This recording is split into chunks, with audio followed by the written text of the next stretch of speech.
Bonjour à tous, aujourd'hui nous allons réaliser un luminaire géométrique en métal. Pour cela, vous allez avoir besoin de une règle, des tubes en métal que l'on peut acheter dans n'importe quel magasin d'art, une paire de ciseaux, un cutter, du fil de nylon et surtout de bien protéger votre plan de travail. On va commencer par découper 5 tronçons égaux de 3,5 cm de long. Pour cela, on va marquer tout le tour de la tige avec le cutter à l'endroit où l'on veut découper et après, on a juste à tordre la tige et voilà, c'est coupé. Ensuite, on va enfiler les 5 portions de tubes sur un fil de nylon. On va faire plusieurs nœuds afin de bien sécuriser le pentagone.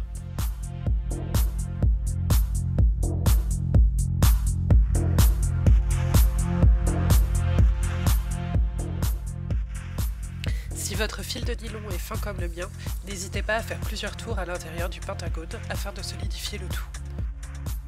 Maintenant, on va découper tout un tas de tiges en métal, de longueur entre 5 et 25 cm environ, une majorité dans les alentours de 15 cm, ce qui va nous permettre de composer notre luminaire. Nous allons donc attacher ces tiges autour du pentagone de base en nous servant du fil de nylon. De la même façon, en passant le fil à l'intérieur des tiges, en formant une forme géométrique terminée, et enfin en faisant plusieurs nœuds afin de bien sécuriser le tout. Là par exemple, nous allons faire un espèce de parallélépipède un peu bizarre, puisque nous aurons 3 tiges de taille différentes. Vous pouvez très bien faire votre luminaire avec uniquement des tiges de la même taille, ce qui vous fera quelque chose de plus régulier. Moi personnellement, je suis partie vers quelque chose d'un peu plus organique. On continue maintenant à rajouter des tiges autour du pentagone de base. Pour cela, même principe, on crée une forme géométrique finie. Là par exemple, je teste différentes longueurs de tubes, et puis on les accroche en utilisant le fil de nylon et en faisant plusieurs nœuds.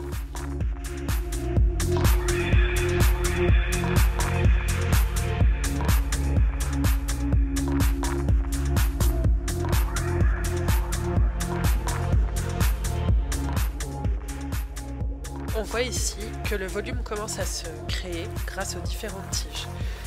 Je commence donc à travailler le volume en 3D, c'est-à-dire à réfléchir à la longueur de mes tiges selon le résultat que je veux en 3D.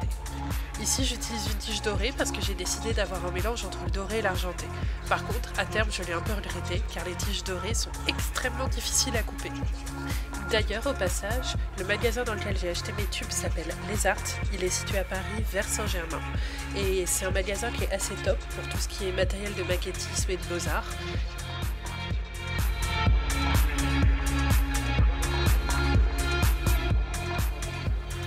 Moi, j'ai choisi de garder le fini métallique de mes tubes. Le jeu entre le doré et l'argenté me plaisait bien. Par contre, si vous le souhaitez, vous pouvez très bien envisager de passer les tubes à la peinture en baume, de préférence avant de réaliser le luminaire, ce sera plus simple.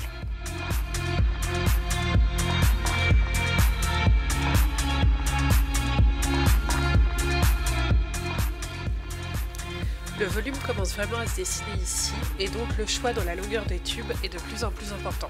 Je fais toujours très attention à bien choisir le tube idéal à l'endroit idéal afin de créer un volume harmonieux.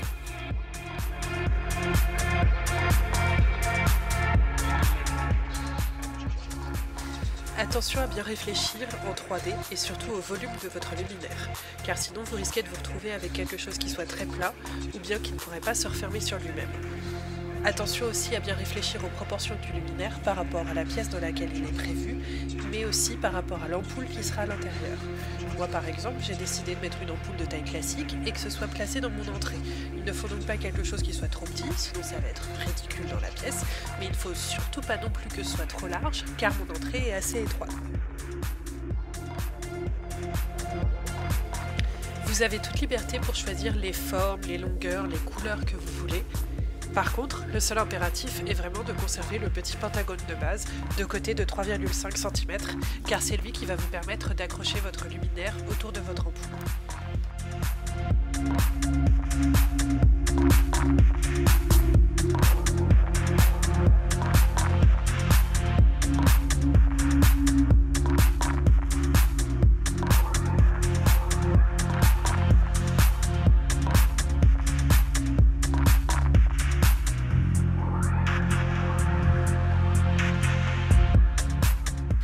Ici, le premier étage de mon luminaire est créé, il est bien en volume et donc sur celui-ci, je vais commencer à rajouter des triangles tout autour.